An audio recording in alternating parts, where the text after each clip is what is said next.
자, 오늘은 성령 충만한 사람의 찬송의 능력, 그렇게 주제를 한번 정해봤습니다. 찬송의 능력입니다. 찬송의 능력.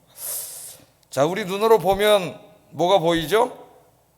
강단에는 이렇게 목사가 보이고, 스크린도 보이고, 꽃도 보이고, 옆에 있는 성도님도 보이고, 교회 내부가 이렇게 다 보입니다. 또 바깥에 나가면은 아파트 짓는 것들이 보이고, 지나가는 차들이 보이고, 이렇게 다 지나가는 사람들이 보입니다. 그런데 우리가 보는 것이 다가 아닙니다. 이 육신의 눈으로 보이는 것만 존재하는 게 아니에요. 우리 눈에 보이지 않지만 실제로 존재하면서 우리의 삶에 지대한 영향을 미치는 존재가 있습니다. 그런 영적인 존재가 있어요. 우리 마음에 평안을 가득하게 하고, 또 우리 마음을 기쁘게 하고, 또 다른 사람을 막 사랑하는 마음이 넘치게 하고, 삶에 막 의욕이 넘치게 하고 생동감이 넘치게 해주는 그런 보이지 않는 존재가 있어요. 그분이 누구실까요? 하나님이시죠. 하나님의 영. 오늘 본문에 의하면 하나님의 영이십니다. 신약의 용어로 하면은 성령님이 계세요. 여러분들이 지금 와서 이렇게 마음이 기쁘고 행복하고 평안한 거는 그냥 그게 저절로 된 것이 아니라 하나님의 영이 여러분 안에 계시면서 여러분에게 그 행복한 마음을 주신 줄로 믿습니다. 근데 또 반대로 보이지는 않지만 우리 안에 찾아와서 우리를 슬프게 하고 우울하게 하고 막 불안하게 하고 두렵게 하고 막 증오가 끌어오르게 하고 그렇게 해서 우리를 막 불행하게 만드는 보이지 않는 영이 있습니다. 그 영이 이제 오늘 성경에 의하면 악령이라고 나와 있는데, 신약 성경에서는 그 우두머리를 사탄이라고 하고, 그죠? 그 졸개들을 귀신들이라고 우리 말에는 그렇게 번역을 했어요. 우리 눈에는 보이지 않습니다. 그러나 우리 주변에 항상 존재하면서 이 악한 영들이 우리 마음속에 뭘 줘요? 불안한 마음, 두려운 마음, 슬픈 마음, 우울한 마음, 막 무력감, 이런 것들을 우리 마음속에 줘서 우리 인생을 무너뜨려요. 그래서 우리가 어떤 영에 의해서 지배받는 사람이 되는가가 굉장히 중요합니다. 오늘 본문에 보면은 두 사람이 나오는데요, 한 사람은 하나님의 영이 떠난 사람이고 한 사람은 하나님의 영이 임재하신 사람이에요. 이 두 사람의 인생이 눈에는 보이지 않죠. 하나님의 영이 떠난 사람과 하나님의 영이 찾아온 사람이, 그러나 그 두 사람의 인생에 극명하게 차이가 납니다. 하나님의 영이 떠난 사람은 오늘 사울왕이고 하나님의 영이 임한 사람은 다윗이에요. 하나님의 영이 떠난 사람은 악령이 찾아와가지고 온갖 고통 속에 살아가고 있고, 하나님의 영이 찾아온 다윗은 어때요? 능력의 사람이 되어서 그가 찬송을 부르고 수금으로 하나님을 찬양하는 찬송을 하니까 어떤 역사가 일어났어요? 놀랍게도 사울왕을 괴롭혔던 귀신이 쫓겨나가는 역사가 일어났습니다. 할렐루야. 그래서 오늘 이 주제를 가지고 말씀을 증거하려고 해요. 자, 오늘 14절에 보면은 하나님의 영이 떠나는 모습이 나옵니다. 성경에 보면은, 구약 성경에 보면은 하나님의 영이 떠나는 모습이 여러 번 나와요. 이거는 이제 한 개인에게서 떠나는 모습이지만은, 이제 에스겔서를 읽어보면은 예루살렘 성전에 충만하게 임재하셨던 하나님의 영이 동쪽 문으로 떠나가는 장면이 나오죠. 하나님이 성전에 계실 때는 그 성이 안전했지만은 하나님의 영이 동문으로 빠져나가니까 이제 더 이상 하나님 지키지 않는 거예요. 그 성을 바벨론 군대가 쳐들어와서 성이 망해버렸습니다. 그것이 이제 이스라엘의 그 역사를 망하게 만드는 사건인데, 오늘은 이제 개인의 일이에요. 개인 사울왕. 오늘 본문을 읽어보면은 하나님의 영이 사울에게서 떠났다고 이야기하는 것으로 시작이 됩니다. 14절 한번 읽어보겠습니다. 시작. 여호와의 영이 사울에게서 떠나고, 그렇게 나와요. 자, 사울의 인생의 불행은 하나님의 영이 사울을 떠남으로 시작됩니다. 떠남으로. 자, 여러분 사무엘상 11장 우리 공부한 거 한번 생각해 보세요. 하나님께서 사울을 왕으로 기름 부으셨을 때에 사울은 어떤 사람이었어요? 하나님의 영으로 충만한 사람이었습니다. 11장 6절 한번 읽어보겠습니다. 시작. 하나님의 영에게 크게 감동되매. 그러니까 사울은 원래 하나님의 영이 임재한 사람이었고 하나님의 영으로 충만한 사람이었어요. 그래서 이제 그 하나님이 주시는 권능과 지혜로 그 나라를 다스릴 수가 있었죠. 막 전쟁에서도 이기고 나라를 구하고 지키고 이런 일들을 다 할 수가 있었습니다. 자, 하나님의 영으로 감동됐다는 말은 신약의 영어로 말하면 하나님의 영으로 충만했다, 성령으로 충만했다, 그런 의미입니다. 성령 충만했다는 얘기예요. 자, 이 사무엘상 11장을 한번 읽어보면 사울이 하나님의 영으로 충만했을 때, 성령이 그와 함께 하셨을 때 그런 놀라운 사람이었습니다. 하나님을 향한 막 사명감에 불타올랐고, 암몬 왕에게 괴롭힘 당할 때는 군대를 모아서 자기 민족을 구원했고, 또 이스라엘을 괴롭히는 민족들과 싸울 때마다 다 승리를 거뒀어. 그리고 사울을 막 저게 무슨 왕감이냐 그러면서 조롱하고 모욕하던 사람들도 다 보복하지 않고 용서해 줬습니다. 용서해 줬어요. 그러니까 그런 하나님이 맡겨주신 사명도 능력과 지혜로 감당하고, 자기에게 막 모독을 주고 조롱했던 사람들도 용서하는 그런 신앙인이었고, 또 그런 인격자였죠. 하나님의 영이 거하실 때, 그게 하나님의 영이 거하는 사람의 모습이에요. 자, 그런데 오늘 본문에 보면은 하나님의 영이 사울을 떠났다고 이야기하고 있습니다. 하나님의 영이 계실 때는 사울은 누가 움직이는 사람이었어? 하나님이 움직이는 사람이었어. 눈에 보이지 않지만 하나님의 영이 사울의 삶을 실제로 이끌어가는 그런 사람이었습니다. 그런데 하나님의 영이 떠나니까 이제는 하나님과 상관없는 사람이 되어버렸어요. 자기가 살아야 돼. 자기 지혜로 살아야 되고, 자기 능력으로 살아야 되고, 모든 걸 자기가 알아서 해결해야 되는 그런 사람이 되고 말았습니다. 자, 사울은 처음에는 굉장히 겸손하고 경건한 사람, 그래서 하나님의 영이 그와 함께 하셨는데, 그가 권력을 잡고 힘이 세지고 그러면서 교만해졌죠. 교만해지면서 하나님의 말씀에 불순종하기 시작했습니다. 자꾸 하나님이 이렇게 하라 그러는데 자기 생각을 갖다 집어넣었어요. 여러분, 우리가 조심해야 되죠. 하나님이 어떻게 살으라고 하는 것은 성경 말씀에 다 주셨어요. 근데 우리가 자꾸 살다 보면 그렇게 살면 좀 손해볼 것 같으니까 자꾸 자기 생각을 집어넣는데 굉장히 위험한 상태입니다. 근데 하나님 말씀대로 살아야 돼요. 자, 이렇게 사울이 자꾸 불순종하니까, 교만해지고 불순종하니까 드디어 오늘 이제 하나님이 더 이상 사울과 함께 하지 못합니다. 하나님 거룩하신 영이기 때문에 죄가 가득한 곳에 있지 못해요. 하나님은.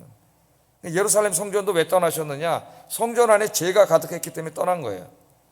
다 십자가를 달아난 교회가 엄청나게 많지만 존 스토트 목사님 말하기를, 영국 교회를 말한 건데, 이미 하나님의 성령이 떠난 교회가 많습니다. 영국에 십자가 달려서 사람들이 모여서 예배 드린다고 거기다 하나님이 임재한 교회가 아니라는 거예요. 이미 하나님의 영이 떠난 교회가 많다는 거예요. 교회 안에 죄악으로 가득 차면 하나님이 그 공동체에 함께하지 않으세요. 우리 아영교회는 주님이 오시는 날까지 하나님이 임재하시는 교회가 될 줄로 믿습니다. 자, 하나님의 영이 떠나가니까 사울에게 이제 심각한 문제가 발생해요. 눈에 띄게 모든 사람이 다 느낄 수 있는 문제가 발생합니다. 신하들이 맨날 같이 왕을 보는데 신하들이 보기에도 이상한 사람이 되어버렸어요. 그게 뭐냐면 14절 하반절에 한번 읽어봅니다. 시작. 하나님의 영이 떠나가니까 그 빈자리를 누가 찾아왔어요? 악령이 찾아왔다 그랬어요. 악령이 찾아와서 사울을 번뇌케 했다 그랬습니다. 번뇌케 했다. 성령이 계실 때는 그가 어땠어요? 늘 기쁘고 평안하고 행복하고 생동감이 넘치고 사명감에 불타고 이런 사람이었어요. 하나님의 영이 떠나가니까 그 빈자리에 악령이 찾아와가지고 번뇌하는 인생이 됐습니다. 번뇌하는 인생이. 여기 보면 이제 여호와의 불이신 악령 이렇게 나와 있어요. 이것은 하나님께서 악령을 사울에게 보내셨다는 말이 아닙니다.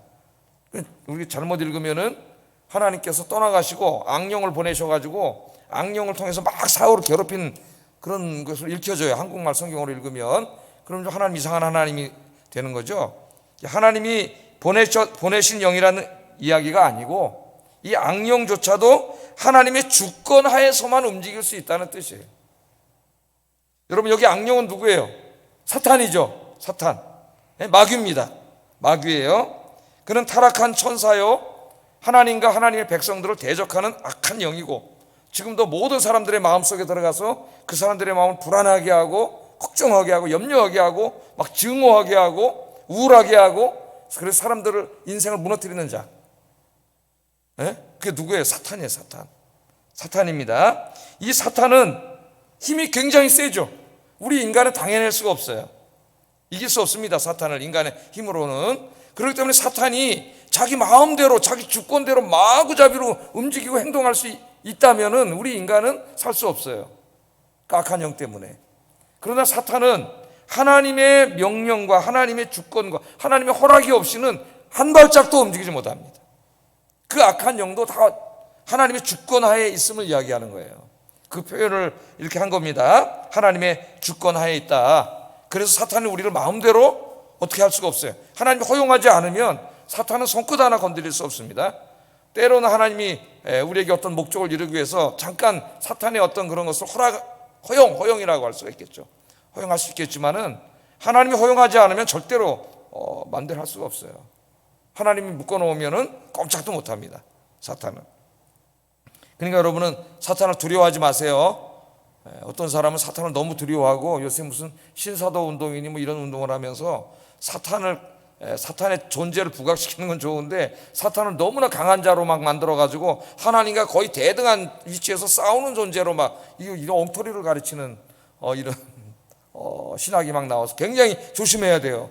여러분 꼭 이단이라는 노를 안 쓰고도 거의 이단적인 이야기를 막 하는 사람들이 있습니다. 자, 하나님이 떠난 빈자리에 악령이 임했다. 그러니까 이제까지는 하나님이 역사하는 사람이었는데 이제는 사탄이 역사하는 사람이 됐다는 거예요. 이게 얼마나 불행한 사람입니까? 자, 여기 특별히 사탄이 사울을 번뇌케 했다 그랬어요. 번뇌케 했다. 이제 히브리 말로 마트라고 하는 말인데 이거는 몹시 두렵게 했다는 말입니다. 몹시 두렵게 했다는 말이에요. 이 구약 성경에는 이 단어가 주로 어떤 무서운 외적인 환경 때문에 두려워하다는 의미로 사용이 돼요. 사무엘하 22장 5절이나 욥기 15장 24절 제가 찾아오진 않았지만은 어떤 굉장히 두려운 상황 속에서 사람이 막 공포에 떠는 그럴 때 쓰는 말입니다. 이 말이.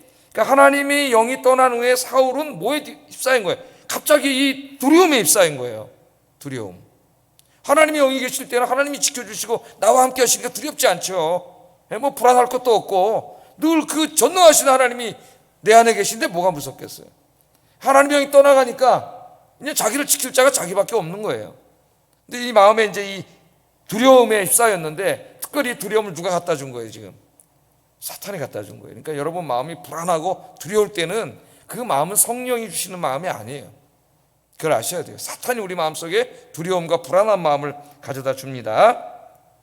그 당당하던 사울의 모습, 왕으로서의 위엄을 갖췄던 모습이 다 사라지고 이제는 신하들 앞에서도 막 어떨 때는 이상한 행동을 하는 거예요. 막 무섭고 그 신하들이 다 알아차렸잖아요. 신하들이 다 알아차렸어요. 저 하나님 영이 떠나고 악한 영이 임했구나 이걸 다 알아차릴 정도로 이상 행동이 막 나타난 거예요. 그러니까 마음으로 자기 혼자 불안한 게 아니라 이 이상한 행동을 막 한 거죠. 두려운 행동을 막 한 겁니다. 자, 하나님의 영이 떠났을 때 사울은 이처럼 비참한 존재가 된 거예요. 자, 이 말씀을 우리에게 어떻게 적용할까요? 우리 신약시대를 사는 우리 이제 성경을 읽으면은 중요한 게 뭐예요? 그 의미를 찾고 우리에게 적용해야죠. 신앙생활은 무슨 뭐 소설이 아니죠. 실전이에요, 실전. 오늘 설교를 들으면 이 말씀을 당장 실전에 사용해야 되죠. 적용해야 되고 이 말씀을 실전에 행하고 살아야 돼요. 그러라고 설교를 듣는 거예요. 그냥 이쪽 귀로 듣고 이쪽 귀로 흘리면 안 됩니다. 이 말 우리에게 적용을 해야 돼요. 자, 예수 믿을 때, 여러분 예수님을 믿을 때 여러분 안에 어떤 일이 벌어지죠? 그 다음에 한번 눌러보세요.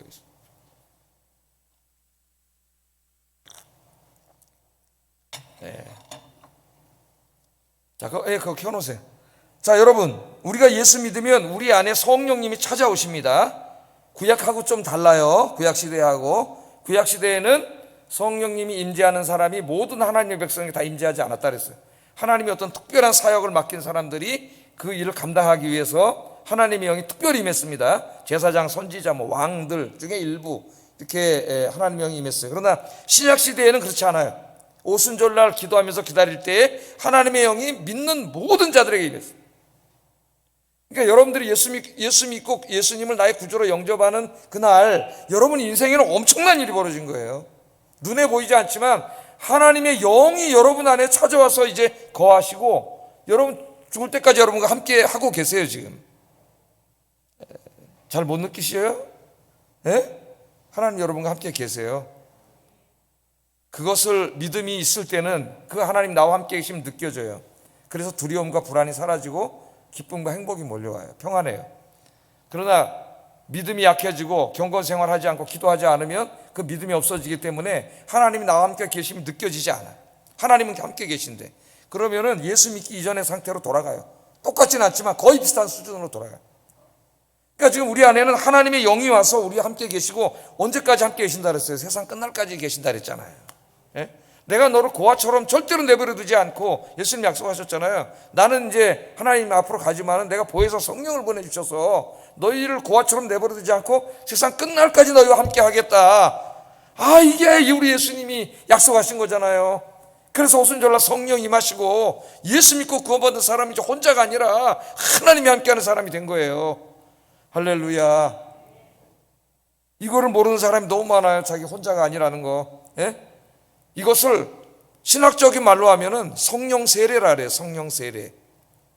주님이 내 안에 찾아오셔서 나에게 인치심, 그 성령 세례를 받아야 구원을 받은 거예요. 그래서 성령 세례는 구원과 관계가 됩니다. 구원. 그리고 나와 함께 나에게 임한 성령님은 구약시대에는 이렇게 사울을 떠나갔지만 다시는 떠나가지 않았어요. 성령님 떠나가면 우리 구원 못 받아요. 영생도 못 받고. 떠나가지 않으세요. 하나님의 구원은 실패하지 않아요. 할렐루야. 이게 우리 장로교의 예종론의 핵심이야. 핵심. 예? 예종론이 바로 그 핵심이에요. 이게. 그런데 신약시대에는 성령과 관계된 게 이제 성령 세례고요. 그게 구분되는 게 하나 있는데 또 하나는 성령 충만이라 그랬어요. 성령 충만. 성령 충만은 성령이 내 안에 들어오셔서 나를 온전히 지배하시는 상태입니다. 제가 그래서 이 물컵으로 많이 설명해 드렸잖아요. 그죠? 물이 먼저 가득 차 있었는데 저렇게 마시면 이제 물이 여기 막 공간이 비어 있어요. 충만하다는 말은 헬라어로는 플레로, 흘러 넘친다는 말이에요. 물을 계속 따르면 어떻게 돼요? 물이 싹 들어가면서 여기는 이 불순물과 공기들이 다 빠져나가고 물로 충만해지잖아요. 물로 충만. 이 말을 쓴 거예요. 성령 충만이 성령이 나를 온전히 감싸신 상태예요. 그래서 성령이 나를 온전히 지배하시는 상태가 충만 상태예요. 그럼 그 안에는 불순물이 낄 수가 없어. 그 사람은 성령의 인도함을 받는 사람이 돼요. 그래서 성령 충만함을 받아라. 그러니까 항상 성령 충만하라 그랬죠. 그 우리 굉장히 중요한 사명입니다, 여러분.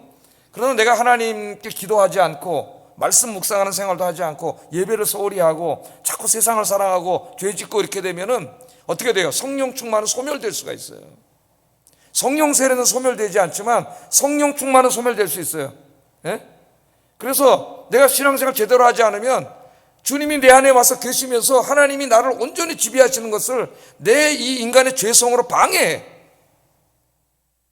그러면 우리의 구원은 취소되지 않겠지만은 우리의 이 영적인 상태가 예수 믿기 이전에 거의 비슷한 상태로 퇴락될 수가 있어요. 퇴락될 수가 있어요. 구약과는 조금 다르지만은 상태는 거의 마찬가지입니다. 마찬가지. 그래서 성령의 충만함을 받으라 그랬잖아요. 예?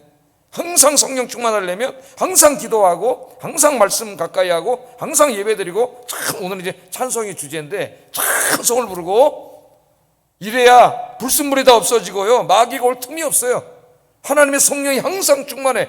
예? 하나님이 나를 지배하시기 때문에 내가 기쁘고 행복하고 평안하고 모든 사람이 다 사랑스럽게 보이고 할렐루야. 하나님을 향한 비전이 생기고 열정이 생기고 하나님 사랑하는 마음이 생기고 그 사람이 얼마나 행복하겠어요, 여러분. 행복은 다른 데 있지 않아요. 그런데 여러분 자꾸 충만하지 않고 그 빈자리가 생기고 공간이 생겨서 거기를 마귀가 찾아와요. 물론 마귀는 우리를 장악할 수 없습니다. 성령이 계시기 때문에. 그러나 그 빈 공간을 통해서 어떻게 돼요? 우리의 육신의 연약함을 건드려가지고 자꾸 세상의 환경을 통해서 우리를 옛사람으로 돌아가게 하려고 하는 거지.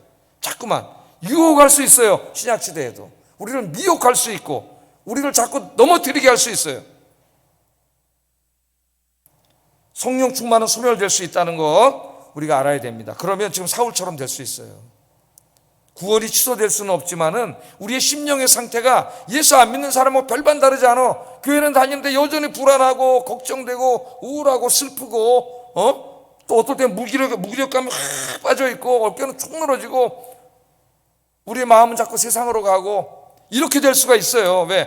그건 성령 충만하지 못한 상태예요.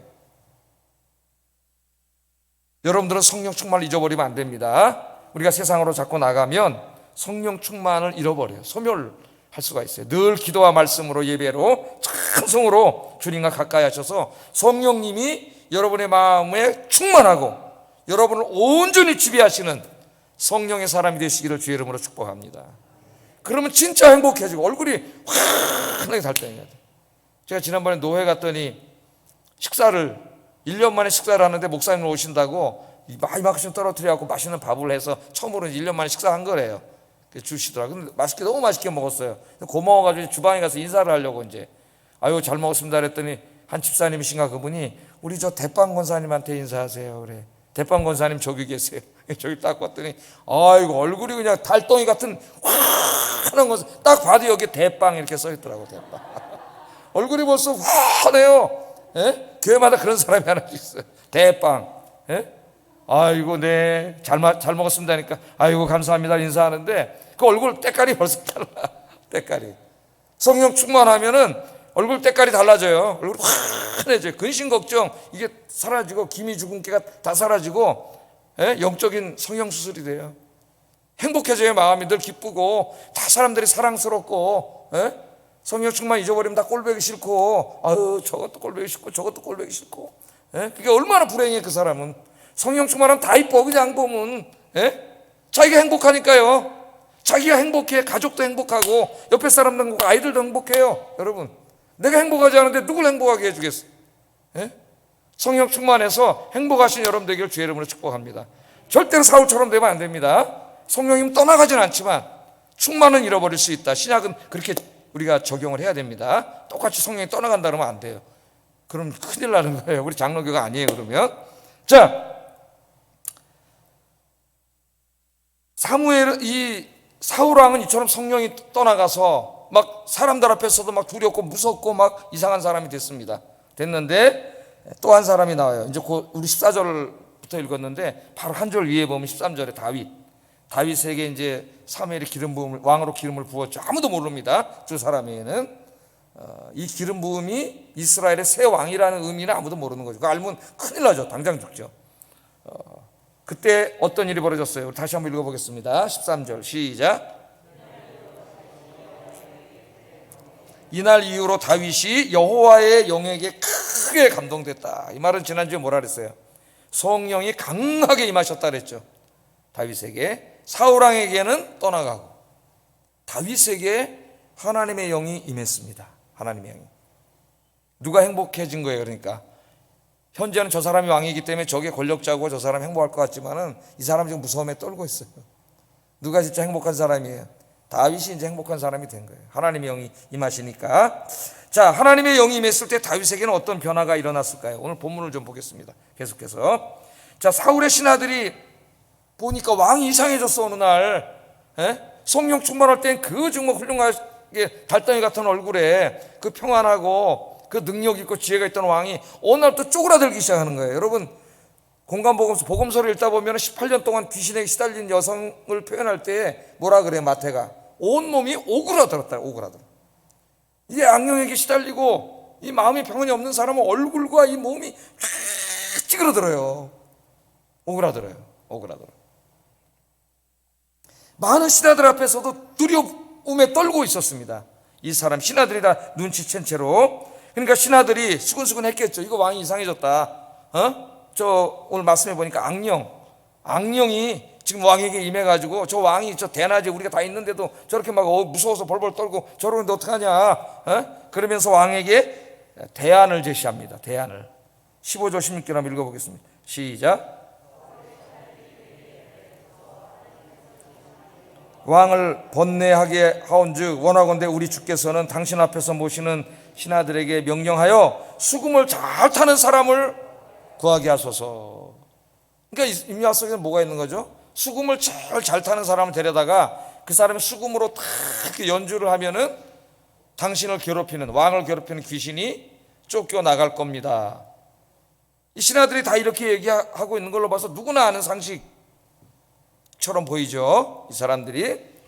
자, 왜 사울의 신하들이 수금을 잘 타는 사람을 불러오라 그랬을까요? 그럼 병이 날 거라고. 예? 당시 이 고대 사회에서 이 사람들이 어떻게 생각했냐면 수금으로 음악을 연주하면 악기가 물러간다고 생각을 했습니다. 그래서 이 고대 사회에서 이제 이방 종교들이 있는데 그 제사장들이, 이방 종교 제사장들이 축기 사역을 하죠. 우리나라도 이제 무당들이 축기를 합니다. 그 웃기는 거예요. 귀신이 귀신을 어떻게 쫓아내? 지네끼리 장난치는 거죠. 똑같은 귀신에게 시달리는 사람인데. 하여튼 그래서 이방의 이 사제들이, 이방 종교 사제들이 막 귀신에게 시달리는 사람 오면은 이제 귀신을 쫓아내는데 막 이제 주문도 외우고 막 별짓을 다 할 때에 꼭 수금으로 이제 음악을 연주했어요. 그래서 그 사람들 생각하기를 아마 이 귀신이 수금 소리를 싫어한다고 생각했던 것 같아요. 우리도 이제 귀신 나오는 영화나 뭐 이제 마귀 사탄 나오는 영화들 있잖아요. 막 엑소시스타 이런 거 보면은 귀신이 뭘 싫어한다래요. 마늘인가? 아니 까먹었네. 나도 뭐 마늘인가 먹는 거 하면 도망가고 또 십자가, 십자가 딱 십자가 하면 뭐 귀신이 도망가고 뭐 이런 거 나오잖아요. 그런 거 비슷하게 생각하시면 되겠어요. 부적 같은 거 뭐 딱 이렇게 하고. 그러니까 이제 이 수금으로 음악을 딱 연주하면은 이 수금 소리를 싫어한다고 생각을 했기 때문에 축기를 할 때에 이방 제사장들이 막 그 귀신 걸 연주했죠. 우리나라 무당들은 귀신 쫓아낼 때 어떻게 해요? 어떻게 막 덩덩덩덩덩덩 이러잖아요. 막 덩, 그 누가 치잖아. 막 덩덩덩덩덩덩 하는데 이제 무당도 진짜 무당도 있고 가짜 무당이 있다 그랬어요. 그냥 막 춤추는 사람이 있고 이제 신이 내려서 춤추는 사람이 있어요. 그건 귀신이 이제 장난치는 무당이 진짜 무당이에요. 이게. 자, 그래서 이제 그들이 막 연주를 한 거예요. 그러니까 이 사울이 이 말을 듣고 당장 가서 데려오라 합니다. 참 놀랍죠, 이 하나님 믿는 사람이. 17절 한번 읽어보겠습니다. 시작. 나를 위해 잘 타는 사람을 구하여 내게로 데려오라 하니. 자, 그러니까 지금 사울과 신하들이 일종의 이제 미신에 빠져 있는 겁니다. 미신에. 그 일종의 미신이지. 무슨 수금을 킨다고 귀신이 도망가겠어요. 귀신 그 소리를 들어가지고. 하나님을 믿는 사람인데 정말 자기가 두렵고 무섭고 그러면 회개하고 하나님 앞에 살려달라고 기도하면은 하나님 귀신을 쫓아내 주실 텐데 아무도 그런 얘기를 하지 않고 저 이방 종교에서 하는 짓을 하라는 거예요. 갔다가 그 수금 잘 타는 사람 하나 데리다가 탁 거기서 귀신 쫓아내는 그러니까 지금 말하면 예수 믿는 사람한테 영원한 무당이 하나 있으면 무당 데리다가 부탁하는 거예요. 그거나 똑같은 거예요. 그랬더니 사울이 너무 힘드니까 그거 하자 그런 거예요. 그거 하자고. 오래전에 그분이 이제 돌아가셨습니다만은 우리 교회에서 이제 선거할 때는 우리 교회가 선거하는 데 있잖아요. 투표하는 데였어요. 그래서 투표할 때 우리가 이제 차도 나눠주고 전도를 했는데 그 투표할 때 오셨던 분 한 분이 이제 전도가 돼가지고 오셨는데 우리 교회 오셨을 때 이미 간암 말기 여러분 다 기억하실 겁니다. 그죠? 간암 말기고 4개월인가 밖에 못 산다 의사가 그랬는데 그 이후로 4년을 더 살다가 이제 갔는데 어느 날 구정이었어요. 구정. 제가 이 동네 살 때인데 구정 12시 좀 넘었는데 우리 아버님 어머니 와 계시고 이제 막 그 좁은 집에 막 그렇게 있는데 전화가 왔습니다.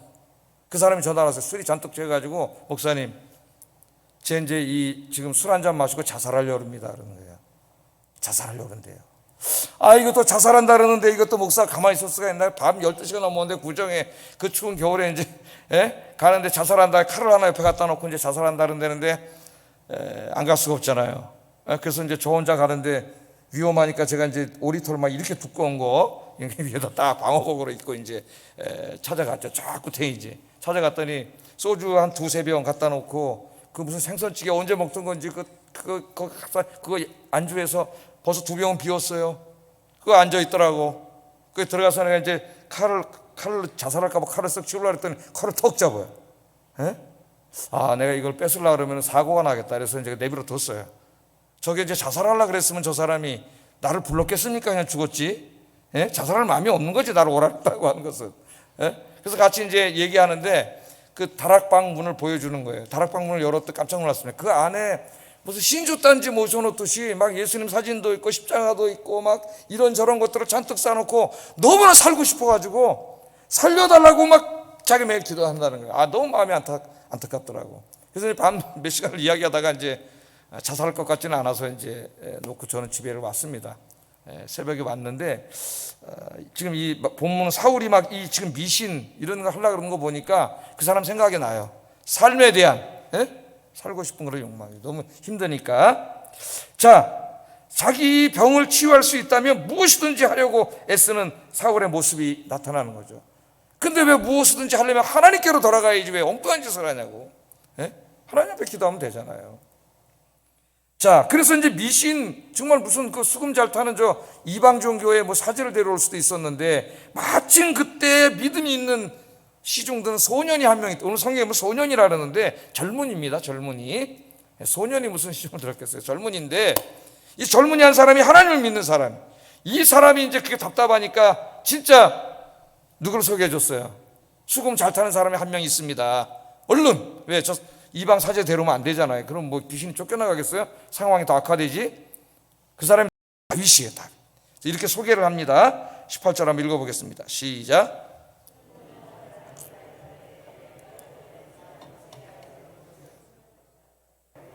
용기와 무용과 구변이 있는 준수한 자라 여호와께서 그와 함께 계십니다. 아, 왕이여, 얼른 얘기하는 거죠. 내가 진짜 수금 잘 타는 사람 소개해 드리겠습니다. 이세 아들 중에 한 사람이 있는데, 소개를 어떻게 하고 있어요 지금?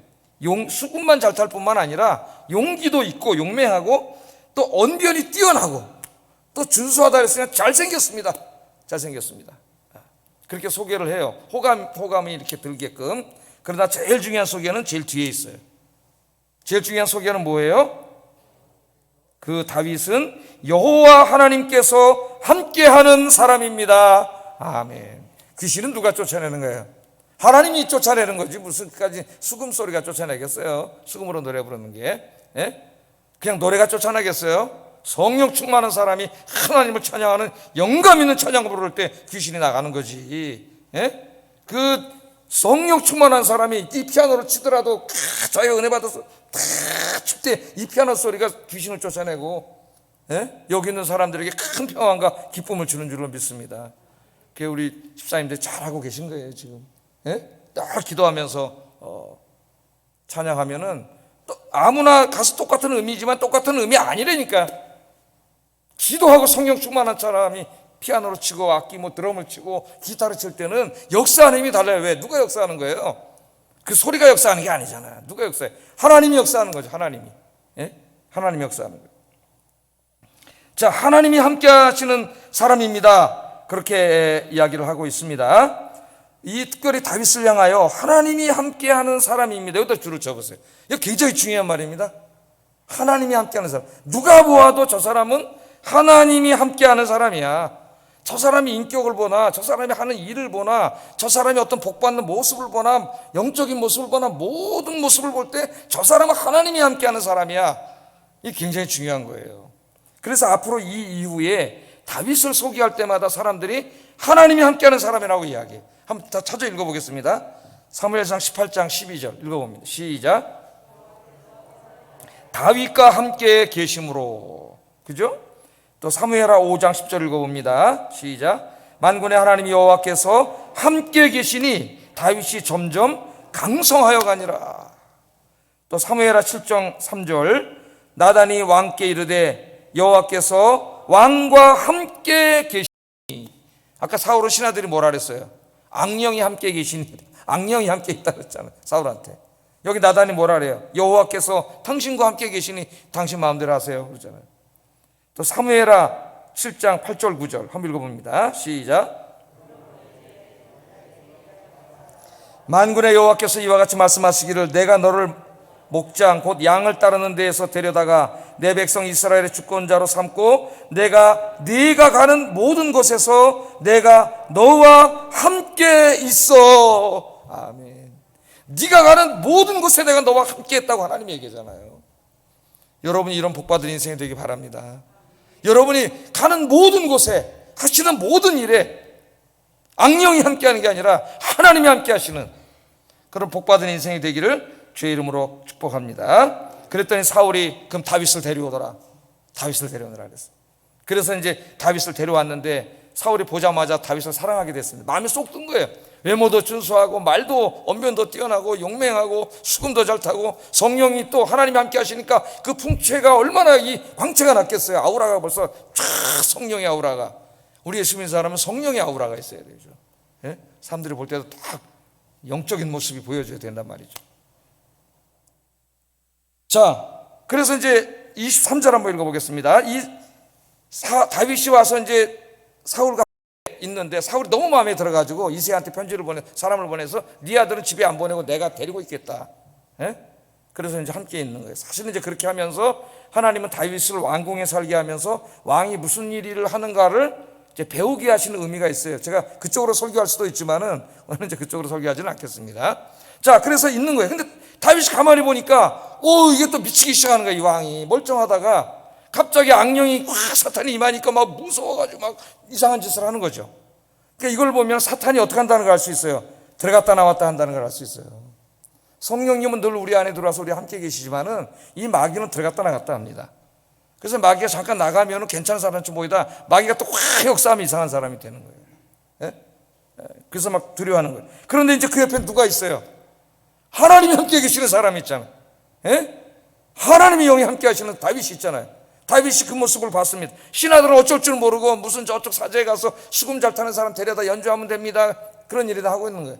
그 사울 앞에 군대가 호위병들이 그렇게 많은데 아무도 사울을 구해줄 수 없죠. 사탄에게서 어떻게 구해줍니까? 그런데 다윗은 다 그 옆에 있어요. 악령이 사울을 괴롭힐 때 다윗이 어떻게 합니까? 수금으로 하나님을 다 찬양하니까 놀라운 역사가 일어납니다. 사울에게 임했던 귀신이 견디지 못하고 쫓겨나가는 거예요. 할렐루야. 다윗이 수금으로 찬양을 하면은 귀신이 쫓겨나가고 사울의 마음이 상쾌해졌다 그랬어요. 23절 한번 읽어보겠습니다. 시작.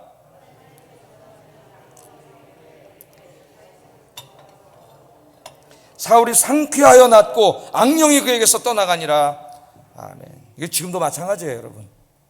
하나님을 경외하는 성령의 사람들이 찬양을 영감 있는 찬양을 부르면 사탄은 견디지 못합니다. 쫓겨나가요. 그래서 여러분 가끔 우리 마음이 불안하고 걱정과 염려가 몰려올 때 찬송을 부르잖아요. 그죠? 나의 등 뒤에서 나를 도우시는 주. 그 찬송을 부를 때 여러분 어떤 체험을 하세요? 하나님이 내 뒤에 계시다는 게 확 느껴지잖아요. 그러면서 그 걱정과 염려가 마음에서 확 사라지고 평안이 옵니다. 평안이요.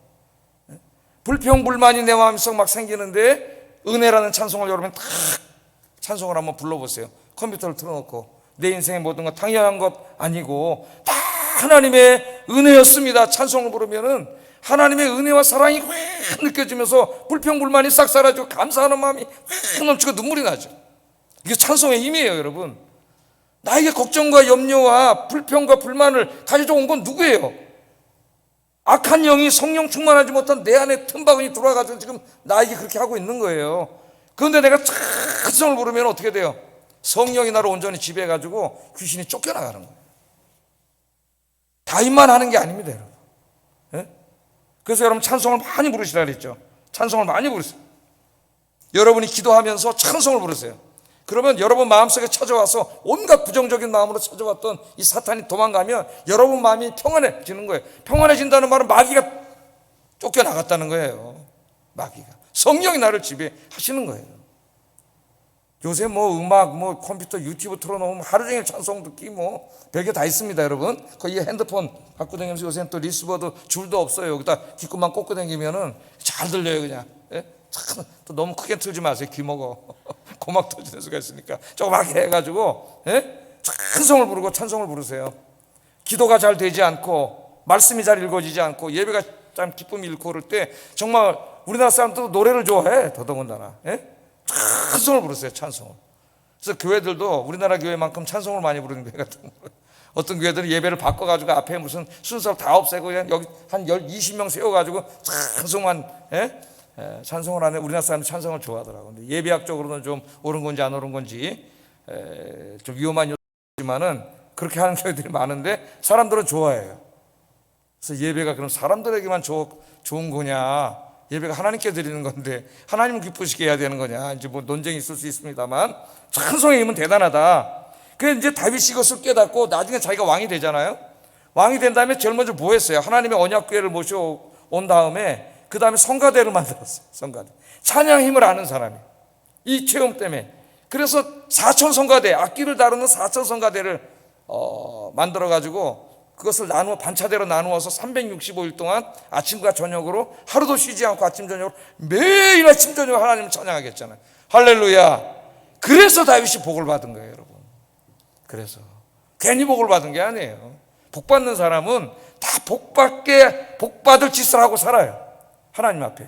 그래서 그 큰 복을 받은 거예요. 우리 성가대가 찬양할 때, 성가대가 말이야 기도하는 여러분들이 찬양을 하면은 그 찬양 소리가 듣는 사람의 마음을 감동시키고 사탄이 다 쫓겨나가고 은혜롭게 그 마음을 만들 줄로 믿습니다. 꼭 성가대가 아니더라도 여러분 찬송을 부를 때 힘차게 전심으로 찬송을 하세요. 찬송. 그럼 놀라운 역사가 일어나요. 그래서 이 예배를 드릴 때도 찬송을 크게 부르고 예배 잘 드리는 사람 옆에 앉아야 돼. 그런 복 받은 거예요, 여러분. 왜? 그 사람이 찬송을 크게 부르면 괜히 나도 크게 부르게 되고, 그죠? 앞에 사람이 잘 입도 안 벌리고 안 부르면 나도 참 내 소리가 들릴까봐 잘 못 부르게 되고 같이 침몰해. 그러니까 여러분 앉아서 찬송을 크게 부르세요. 하여튼 저는 노래는 잘 못하지만은 찬송은 크게 불러요. 누구보다도 크게 불러. 목이 아파서 못 부를 뿐이지. 그러면 은혜가 돼요. 그 가사 한마디 한마디가 다 하나님 나에게 하시는 말씀으로 다가와요. 말씀. 그래서 여러분 성령 충만하는 하고 다윗처럼 찬양의 사람들이 되시기를 주의 이름으로 축복합니다. 여러분에게 찾아오는 악한 마귀만 쫓아내는 게 아니라 여러분이 부르는 찬송에 여러분 옆에서 예배드리는 사람까지도 마음의 평안이 되고 은혜가 넘치는 그런 찬송 부르는 사람이 되기를 주의 이름으로 축복합니다. 찬송 부를 때 입을 크게 열고 찬송 부르세요. 그럼 자기도 모르게 손이 올라가고 가사가 그때부터 집중이 돼요. 찬송 부를 때 집중해야 돼요, 여러분. 안 그러면 노래는 입으로 부르는데 다른 생각할 수 있어요. 마귀가 하는 짓이에요. 여러분 자기를 생각해 보세요. 어떻게 부르나. 가수들이 노래 부를 때 어떻게 불러요? 굉장히 집중합니다. 가사 한마디 한마디에. 그래서 가수도 울어요. 자기도 울고 청중도 울어요. 이게 집중의 힘이에요. 집중의 힘. 가사 한마디 한마디에 집중해야 돼요. 그래서 여러분 찬송 부를 때 성령이 역사하십니다. 귀신은 쫓겨나가고 치유와 회복이 일어납니다. 이 체험이 여러분에게 있기를 주의 이름으로 축복합니다. 자, 성경에 이제 좀 찬송에 대해서 오늘 설교를 했으니까 조금만 더 설교를 하겠어요. 찬송에 대해서 조금 자세하게 한번 좀 더 공부를 해보겠어요. 찬송 뭐 이런 찬송 불러야 된다, 저런 찬송 불러야 된다, 뭐 이런 얘기들이 많아서 잠깐 한번 보겠습니다. 이 에베소서 5장 19절, 5장 9절 10절인가? 이게 좀 이상하게. 에베소 5장 19절 20절 맞죠? 읽어보겠습니다. 시작.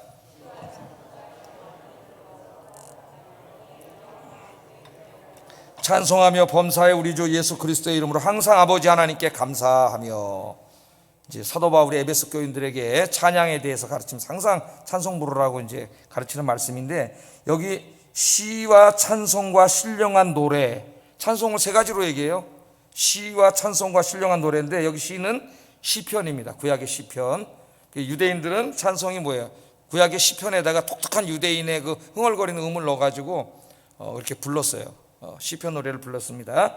그 다음에 여기 찬송, 시와 찬송, 찬송은 훔노스라고 하는 헬라어를 번역했는데 여기서는 영어의 흠인이 노래, 찬송 그런 뜻이죠.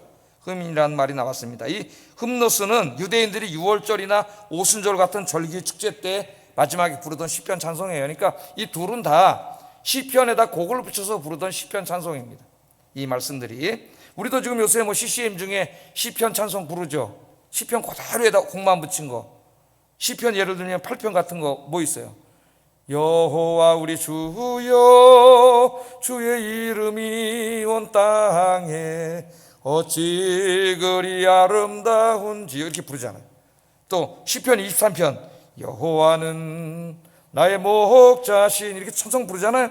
그런 찬송이라고 보면 되겠습니다. 이 곡은 아니지만 좀 독특한 그런 곡이에요. 이런 찬송. 그 다음에 이제 신령한 노래 있어요. 신령한 노래. 이건 시편이 아니에요.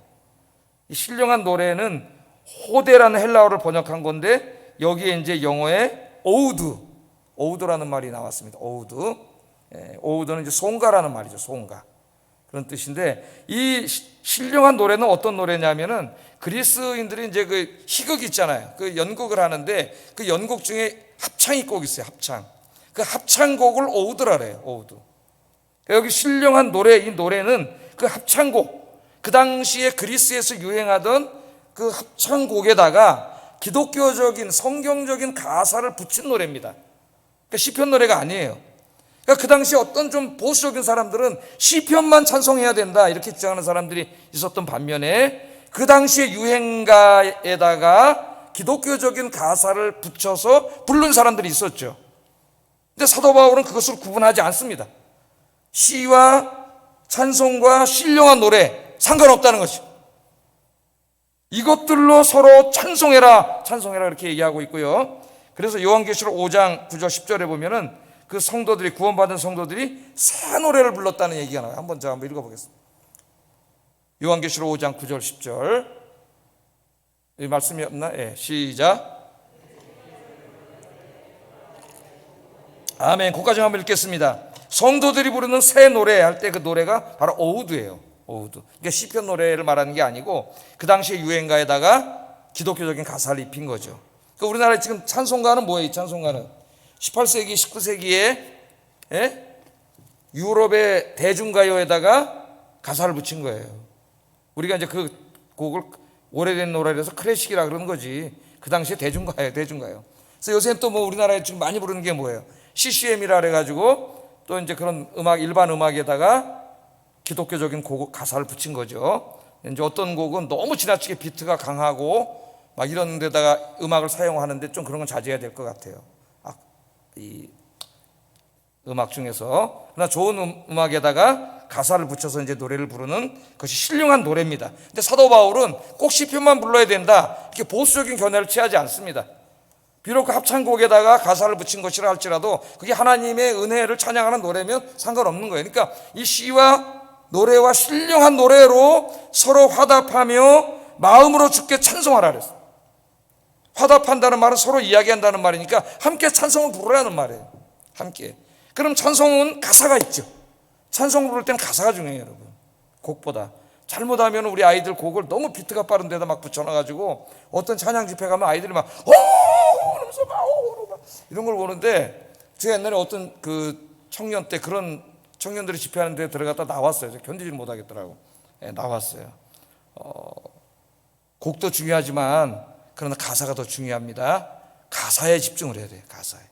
가사는 생각하지도 않고 막 음악이 흥이겨가지고 막 움직이는 건 좀 조심해야 돼요.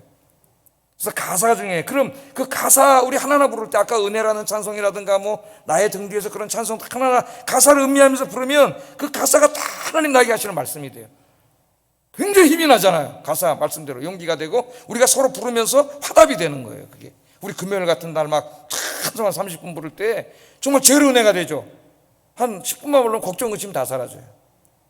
그렇게 찬송을 하라 그랬고, 찬송을 부를 때는 마음으로 노래하라. 마음으로 주께 노래하고 찬송하라 그랬어요.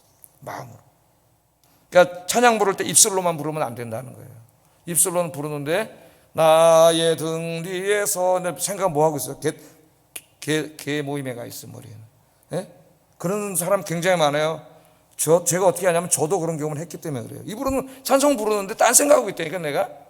예? 죄에서 자유를 얻게 하면 돼. 원래 딴 생각하고 있어요. Amazing Grace 그런 데서 딴 생각하고 있어요. 그런데 그 Amazing Grace를 정말 내가 이렇게 집중해서 가사에 집중해서 불러보세요. 눈물이 나거든. 자비로운 주 하나님. 그게 가사가 기도가 되고 하나님이 나에게 지금 막 하시는 말씀이 돼요. 예? 그래서 찬양은 마음으로 부르는 거예요. 입술로도 부르지만 우리의 온 마음으로 정성을 다해서 부르면 그게 하나님도 영광을 받으시지만 제일 중요한 건 하나님 영광을 받으시는 거죠. 그것이 나에게 엄청난 영적인 유익이 있다는 거예요. 은혜가 되고. 여러분의 찬양이 그런 찬양이 되기를 주의 이름으로 축복합니다. 우리 이제 예배 기도하고 찬양할 텐데 그렇게 한번 찬양하겠습니다. 기도하겠습니다.